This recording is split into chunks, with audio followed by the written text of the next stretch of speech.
On entend beaucoup parler de la nouvelle naissance. Je suis né de nouveau. Ah oui, il est né de nouveau. Il est chrétien, né de nouveau. Mais souvent, ils sont peu ceux qui savent réellement ce que ça veut dire.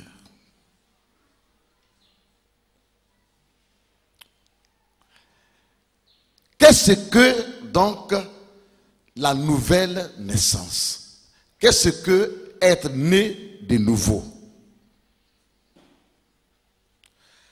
Jean 3, verset 16 nous en donne l'explication.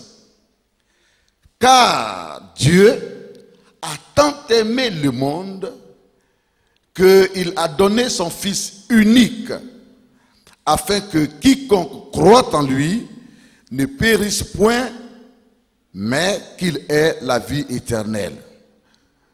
Nous réalisons sur la base de ce texte biblique que être né de nouveau, la nouvelle naissance, c'est la naissance d'un homme qui était pécheur, qui était dans le péché, dans le royaume de Dieu. C'est la naissance d'une femme dans ce monde, sur cette terre, qui croupissait dans le péché.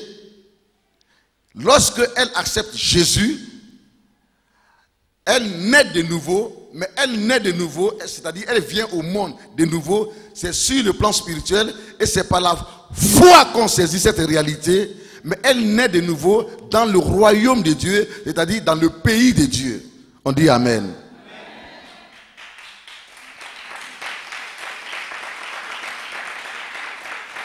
Ce qui voudrait dire qu'en même temps que tu te dis ivoirien, citoyen ivoirien, parce que tu es né sur la tête de la Côte d'Ivoire, spirituellement, tu as expérimenté une nouvelle naissance. Tu as reçu une nouvelle naissance lorsque tu as accepté le Seigneur Jésus-Christ dans ta vie comme ton sauveur et Seigneur personnel. Et Dieu donc désormais t'a mis au monde dans un autre pays, dans le pays de Dieu, qu'on appelle le royaume de Dieu. Donc tu es à la fois citoyen ivoirien et tu es aussi à la fois citoyen du royaume de Dieu, citoyen du pays de Dieu.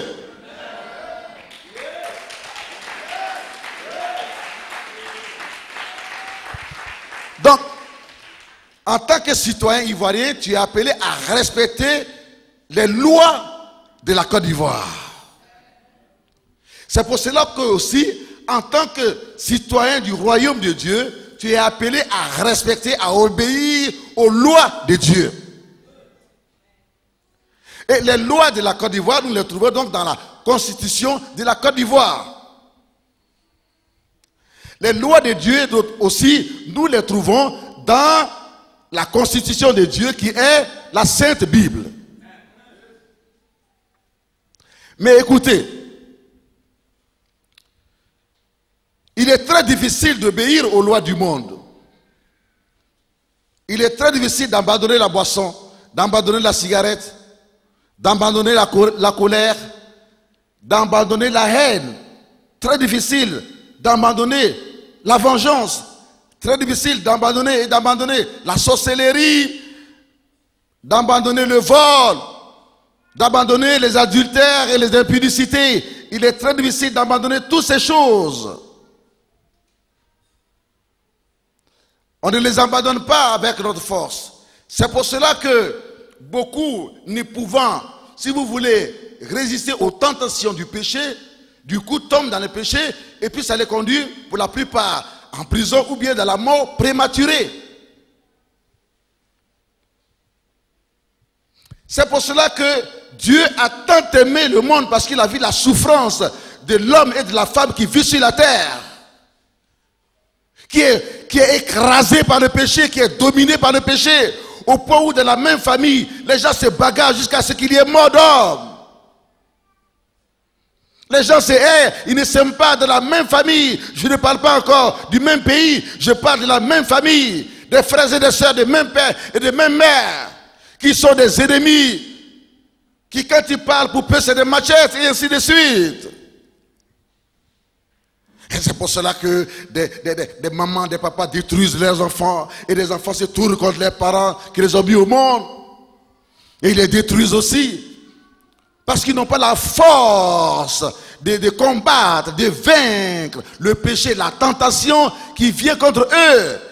Et imaginez ce qui s'est passé. La première guerre qu'il y a eu sur la terre, ça a été une guerre familiale d'abord. Entre Caïn et Abel. Caïn a tué son frère Abel. Parce qu'il a découvert en lui l'adorateur du Dieu vivant. Il a découvert en lui celui qui avait le pouvoir sur le péché. Lorsque le diable disait ne paye pas la dîme, ne paye pas la prémisse, ne paye pas les offrandes, il disait non, si je ne les paye pas, mais à qui je vais les payer? Puisque tout ce que j'ai reçu vient de Dieu, je donne à Dieu ce qui est le premier, qu'on appelle la prémisse.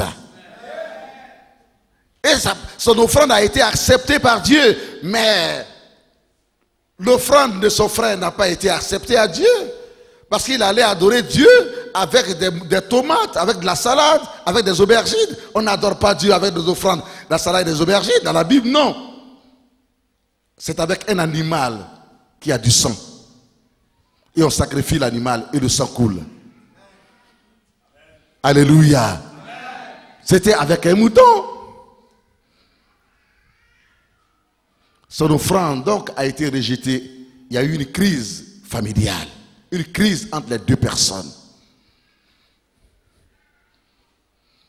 Et c'est lui qui n'a pas pu résister à la tentation. Le diable l'a tenté. Va, tue ton frère, finis avec lui. Si tu le tues, tu seras heureux sur la terre. Tant qu'il est là, tu ne seras pas heureux. C'est lui qui sera toujours le premier. C'est lui qui aura les honneurs, les félicitations. Tue-le. Le péché était à sa porte. Il n'a pas la force. Il a accepté le péché, il a obéi au péché. Il a appelé son frère est venu et il l'a tué. Parce que lui, il était armé, son frère ne savait pas. Mais le sang du juste, Abel, criait vers Dieu. Et Dieu est descendu là, à cet endroit. Caïn, où est ton frère? Il dit, mais est-ce que je suis le gardien de mon frère? Est-ce que je suis le gardien de mon frère? Et Dieu lui dit, mais tu sais, Caïn, quand le péché vient jusqu'à ta porte, si tu l'acceptes, il fera de toi un criminel. Mais si tu ne l'acceptes pas, que tu résistes, alors tu domineras le péché. Jésus donc est venu sur la terre pour nous arracher du péché. Pour ne plus que nous soyons écrasés, dominés par le péché, comme Caïn était dominé par le péché. Mais pour que, désormais, ce soit nous par la nouvelle naissance, parce que Christ a été juste pour nous. En Christ, nous puissions avoir la justification de Dieu par son sang qui est versé à la croix et pouvoir maintenant résister, repousser, dominer, écraser le péché. Car Dieu a tant aimé le monde. Car Dieu a tant aimé le monde. Car Dieu a tant aimé Otokoré Bonaventure. Car Dieu a tant aimé Bafessan. Car Dieu a tant aimé Ablé. Car Dieu a tant aimé Fidèle Danzéré. Qu'il a envoyé son fils unique. Qu'il a envoyé son fils unique. Afin que quiconque croit à lui, afin que si les non-cités croient à lui, ils ne périssent point, mais qu'ils aient la vie éternelle.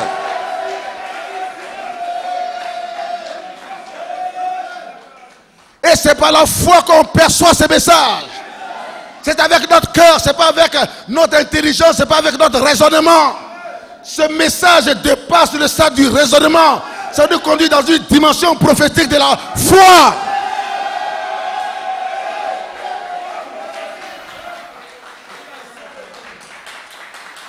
Quand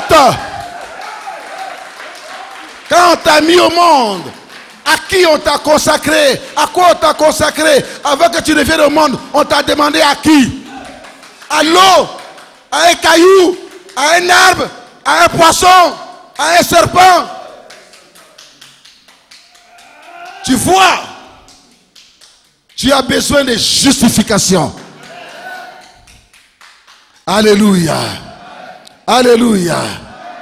On t'a consacré à un homme, à un grand-père, à un féticheur, à un méchant qui est dans une confrérie. Tu as besoin de justification. Parce que ce n'est pas suffisant pour que tu sois sauvé et pour que tu deviennes une véritable nouvelle créature. Nous réalisons donc que le christianisme, la vie chrétienne, ce n'est pas une association. Ce n'est pas le fait de quitter la maison puis venir à l'église. Il y a des gens qui quittent la maison, qui viennent à l'église, mais qui n'ont pas Christ en eux. Ils n'ont pas la vie de Christ en eux. Ils n'ont pas été pardonnés de leurs péchés, car on obtient le pardon de ses péchés et le pouvoir de dominer le péché uniquement que lorsqu'on accepte le Seigneur Jésus-Christ comme son sauveur et son Seigneur personnel.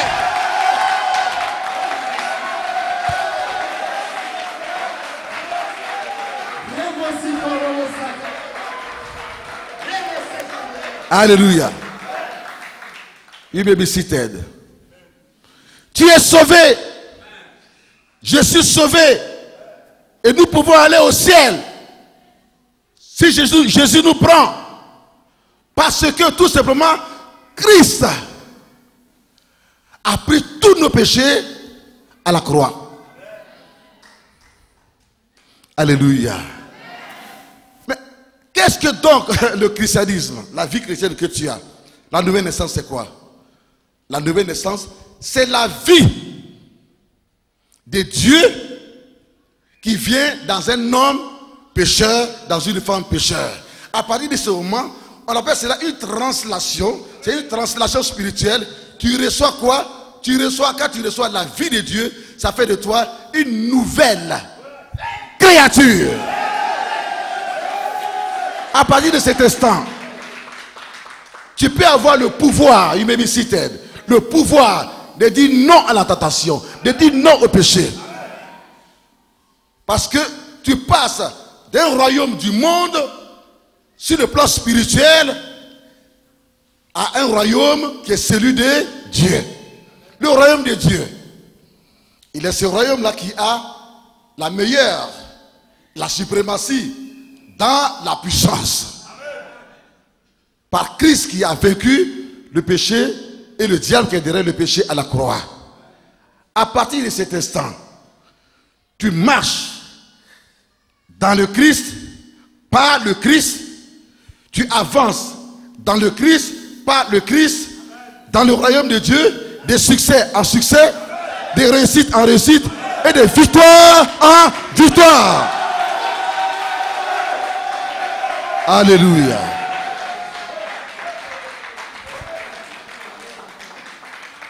Le christianisme, c'est quoi? Ce n'est donc pas une religion. La religion est née à partir du moment où, lorsque Adam et Ève ont désobéi à Dieu et qu'ils ont commencé à s'éloigner de Dieu, et qu'il y a eu, n'est-ce pas, cette brisure, ce fossé entre eux et Dieu. Ils n'avaient plus de communion avec Dieu. Dieu ne venait plus le soir parler avec eux. Alors ils cherchaient à être à nouveau en communion avec Dieu par eux-mêmes leurs propres moyens. Par eux-mêmes leurs propres moyens. Or avant, c'est Dieu qui venait vers eux. Et toi et moi, ce n'est pas nous qui sommes allés vers Dieu. Nous étions dans les maquis, dans les bars, dans des endroits qui ne sont pas bons. Et Christ a envoyé une femme évangéliste, une prophétesse, un homme, un évangéliste, ou bien un simple chrétien dans une église, vers nous. Et ce soir-là, il nous parla de la bonne nouvelle. Et lorsque nous avons donné notre vie à Jésus, et que nous avons accepté Jésus, il est venu à nous. Il n'est pas venu comme ça, il est venu pour nous donner une vie. Cette vie-là, on appelle une vie nouvelle. C'est ça la nouvelle naissance. Est-ce qu'on peut acclamer le Saint-Esprit? Est-ce qu'on peut acclamer le Saint-Esprit? Est-ce qu'on peut acclamer le Saint-Esprit?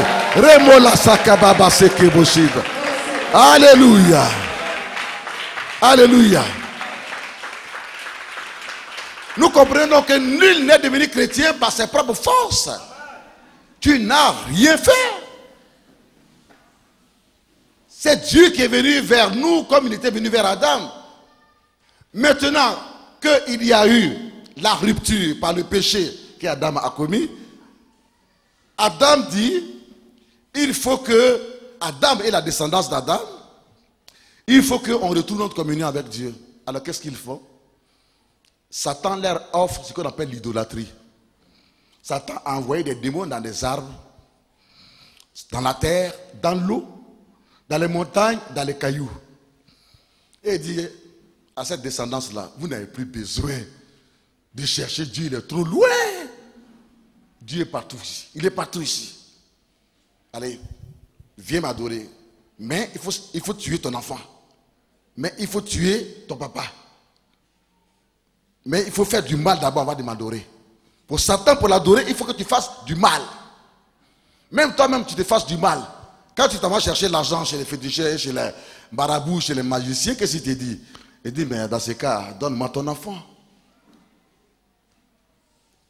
Si tu ne veux pas donner ton enfant, il dit, bon, dans ce cas-là, donne-moi une partie de ton corps.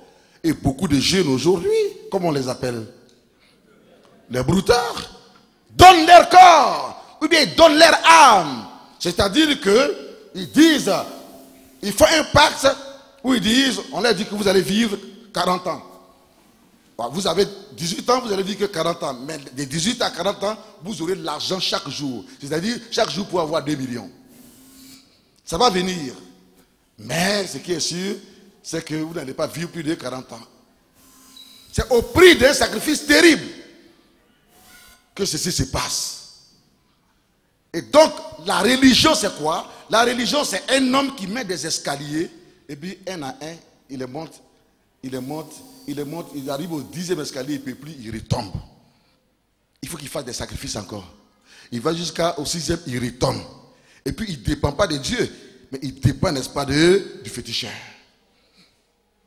Quand le féticheur est pauvre seulement, il appuie sur quelque chose, et puis la maladie attaque. Ou bien il appuie sur quelque chose. Il fait une incantation sur toi, parce que tu es déjà allé vers lui, il a ton âme, et ton travail se gâte quelque part. Parce qu'il manque d'argent, il faut que tu viennes vers lui. Parce que ces démons veulent manger mouton. Les démons aiment les moutons.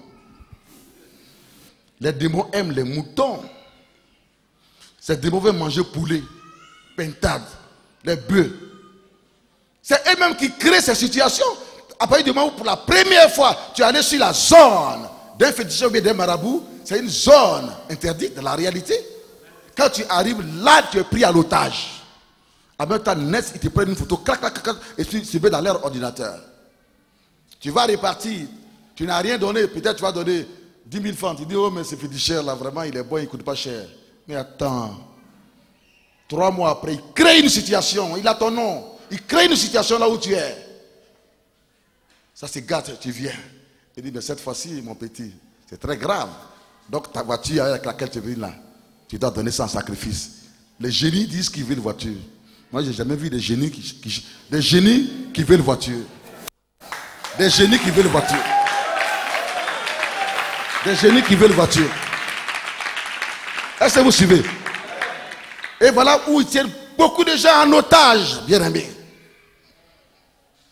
Et tu ne peux recevoir que la délivrance des liens, d'avoir été pris en otage que uniquement par Jésus-Christ, le Dieu Tout-Puissant, qui par amour est venu vers nous afin de nous sauver en enlevant à nous la vie de Satan.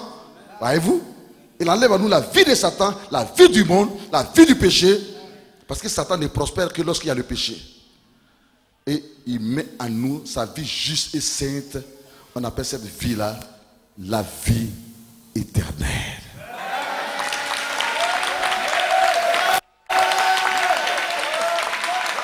Car Dieu a tant aimé le monde. Car Dieu a tant aimé le monde qu'il a donné, il a envoyé sur la terre Jésus, le seul et le meilleur sacrifice, l'unique fils qu'il avait, afin que désormais quiconque sur la terre croit à lui Quel que soit ses péchés. Quel que soit ses péchés. Croyant à lui, ne périsse point. Qui ne périsse point. Mais qu'il ait la vie éternelle. La vie éternelle. La vie éternelle. Le christianisme, donc, ce n'est pas une religion. La religion, c'est l'homme qui cherche à aller vers Dieu, mais il utilise les moyens ici, les moyens ici, les moyens ici, les moyens ici. Il fait des efforts, mais n'arrive pas. Or, le christianisme, l'homme, il ne fait rien. Dieu, par amour, vient vers nous pour nous sauver.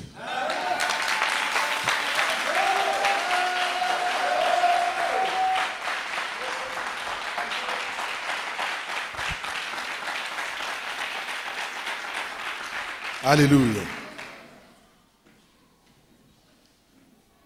Lorsque tu es allé, lorsque le 21 de ce mois, Louga Paul, avec son épouse, ils vont partir à la mairie. Quand ils vont aller à la mairie, ils vont à la mairie dans la réalité pour recevoir quoi? Pour ceux qui marchent dans la chair, pour ceux qui marchent selon les lois de ce monde, ils vont à la mairie pour recevoir carnet de mariage. Pour avoir carnet de mariage. Alors que non. Louga désire sa femme, mais c'est la mairie, c'est le mariage qui autorise qu'il ait cette femme.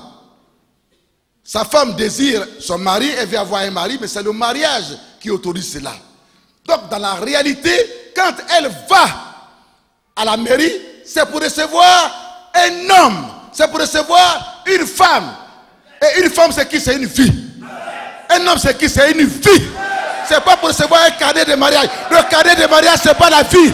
C'est pas le carnet de mariage qui va lui préparer à manger. Alléluia. Quand il va arriver à la maison, le carnet de mariage, ils vont le déposer quelque part. Et puis les deux qui ont la vie en eux vont commencer à parler, communiquer. On appelle cela avoir reçu la vie. Et sa femme dira, oui Seigneur, tu m'as donné une personne. On va donc se marier à la mairie pour recevoir une personne et non des papiers. Ça, voyez-vous, c'est une approche de la foi. Mais il y en a, c'est par intérêt. Ils s'en vont à la mairie pour recevoir des papiers parce que leur travail a demandé qu'ils se marient. Ils n'aiment pas la femme n'aime pas le mari. Ils remplissent une formalité pour avoir des papiers qu'ils vont déposer au travail parce que le centre d'intérêt c'est quoi? Dans les mariages c'est l'argent. C'est pas un mariage par conséquent. Malasete ke boyachite dans ça. Mais c'est qu'un bobo site. On va se marier pour recevoir une vie. Quand je suis allé me marier à ma femme Estelle à la mairie et que nous sommes arrivés à la mairie, est-ce que vous me suivez très bien? Et que nous sommes arrivés à la mairie, c'était pour avoir le droit de la voir chez moi à la maison. Et c'est la mairie qui en autorise cela. Et Dieu accepte ce qui se passe à la mairie. Quand on est arrivé, le carnet de mariage, je l'ai mis quelque part. Et j'ai dit à ma femme, tu vois, maintenant, j'ai le droit sur toi. Et tu as le droit sur moi. Tu m'appartiens et je t'appartiens. Alors, voici ta maison. Voici ta maison. Voici ta cuisine. Tout était prêt. Parce que j'allais recevoir une vie. J'allais recevoir une personne. Ce n'est pas des papiers. Tout était prêt. Et je lui ai montré tout ce que j'ai acheté pour, quand on va venir de la mairie, elle était contente. Et quand je lui ai dit, alléluia, merci beaucoup. C'est ça l'amour. C'est ça l'amour. Et lorsque on est arrivé dans la cour, je lui ai dit, voici ta voiture. Alléluia. Voici ta voiture.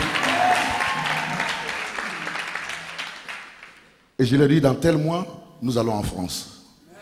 On allait en France, on allait au Luxembourg, on allait en Allemagne, et puis on est revenu. C'est pas avec papier de mariage. Voyager avec une personne, une vie. Une vie. Parce que je suis allé pour recevoir une personne, une vie.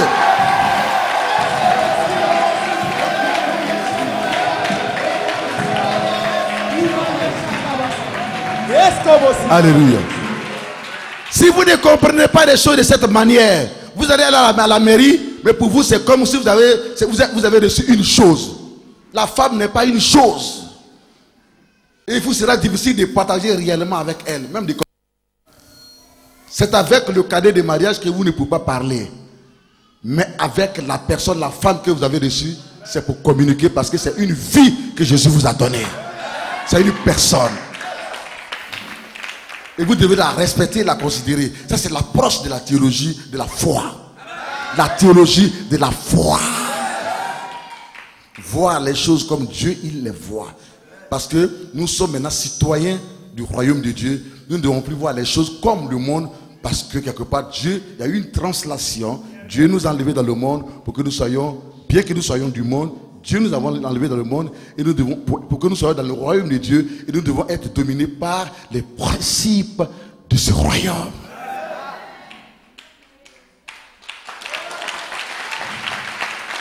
Alors quand les gens parlent du droit de l'homme, quand on dit que c'est une institution de l'ONU et quoi que ce soit, je regarde et puis je rigole. Mais le droit de l'homme a commencé dans la Bible. C'est Dieu qui défend le droit de l'homme, il défend le droit des enfants. Comment respecter les enfants, comment aimer les enfants, comment les encadrer, comment les enfants doivent obéir aux parents, comment aimer sa femme, comment la femme doit aimer le mari. Dieu donne l'importance à la femme, il donne l'importance à l'être humain, quel que soit son rang social. C'est ça le droit de l'homme. On acclame le Saint-Esprit.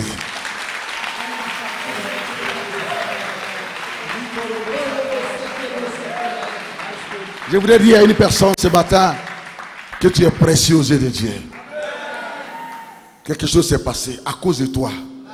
Quelque chose s'est passé au ciel. Tu es précieux, vraiment précieux aux yeux de l'Éternel Dieu. Prends cela par la foi. Alléluia. Alléluia. Et ma femme, le lendemain, elle a commencé à me faire à manger. Est-ce que c'est cadet de mariage qui m'a donné à manger? C'est cadet de mariage qui est à la cuisine? Non. Je n'ai pas reçu. J'ai reçu un cadet de mariage pour attester que je suis marié. Ça s'arrête là. Un point, un trait. Et je dois servir. Et c'est tout. Ce n'est pas le cadet de mariage que je dois aimer. Ce n'est pas au cadet de mariage que je dois donner l'amour parce que je veux aller à la fonction publique ou bien quelque part, on va augmenter mon salaire ou bien ainsi de suite. Non, ça c'est des mariages par intérêt. Mais je dois donner de l'amour à une vie, à une personne que j'ai reçue par le lien, par l'alliance du mariage.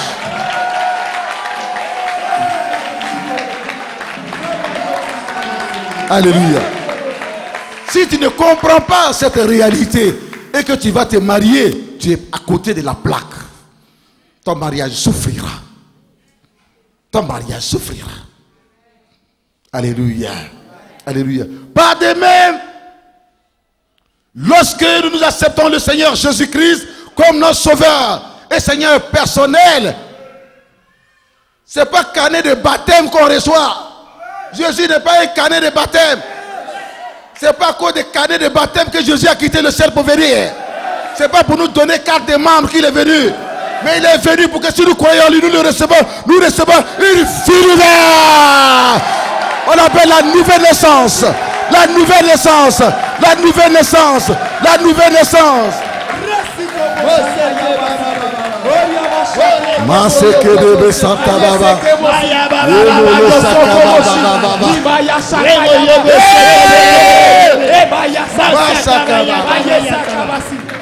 Hallelujah. Do you see the facts? Do you see the facts? It's wonderful. Hallelujah.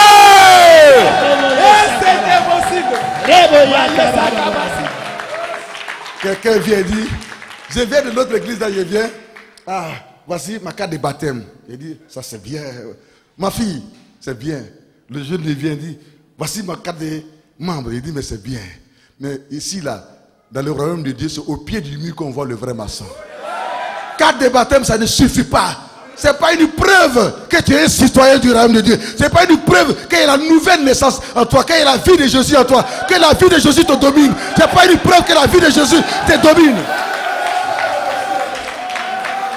C'est de maintenant, dans ta vie de tous les jours, que moi, le pasteur, le berger, je vais voir réellement si Jésus est en toi, si tu es né de nouveau, si tu es la nouvelle naissance, si tu as expérimenté réellement le Christ. Est-ce qu'on peut acclamer? Est-ce qu'on peut acclamer le Seigneur? Maya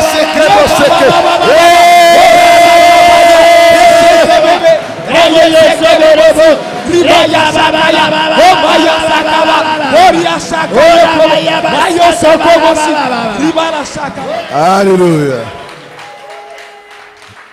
You may be seated. Jean 3, verset 3. Et Jean 10, verset 10.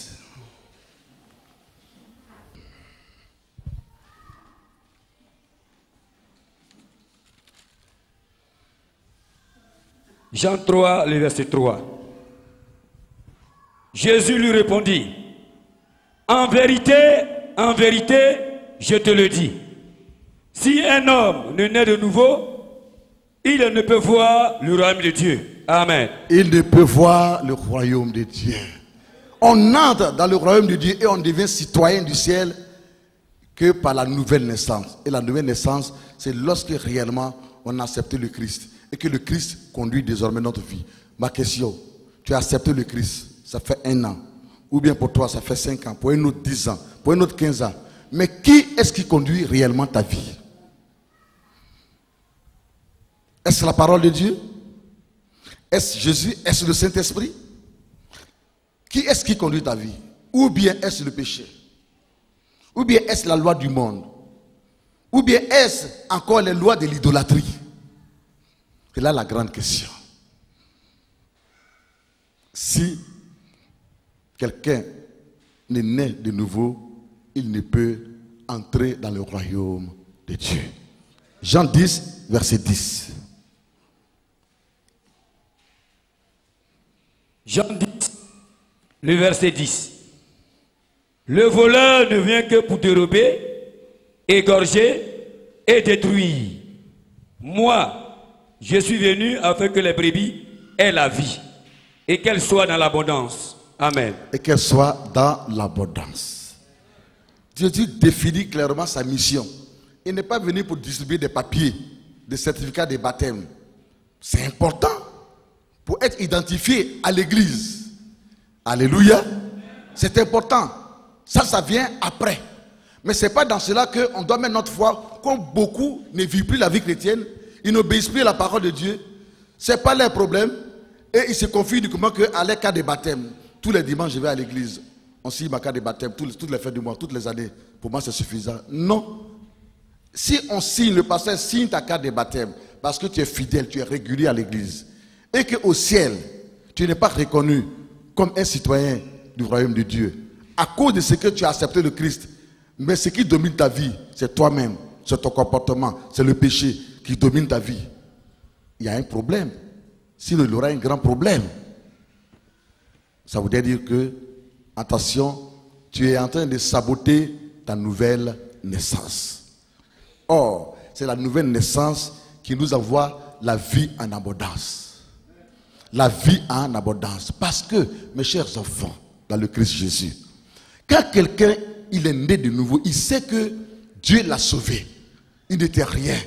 Et que lui qui était comme ci et comme ça, on ne l'aimait pas sur la terre. Dieu a fait de lui quelqu'un aujourd'hui, il brille. Il a un travail. Il a une femme, elle a un mari. Elle a des enfants. Il a des enfants. Il a des réalisations à cause de Christ. Est-ce qu'il ira pour s'amuser encore avec le péché? Il n'ira pas s'amuser avec le péché. En voyant sa position dans le royaume de Dieu, en voyant tout l'amour que Dieu qui a créé le ciel et la terre lui a donné, en le rachetant, lui qui était perdu, mais il n'ira plus s'amuser avec le péché. Pas du tout. Pourquoi? Et parce que la nouvelle naissance nous donne une nouvelle mentalité, une nouvelle manière de voir les choses. La nouvelle naissance nous donne, les anglophones appellent cela, you became a new creation. You became a new creation. Une nouvelle création. Mais c'est au niveau de quoi? C'est au niveau du mental, au niveau du cœur.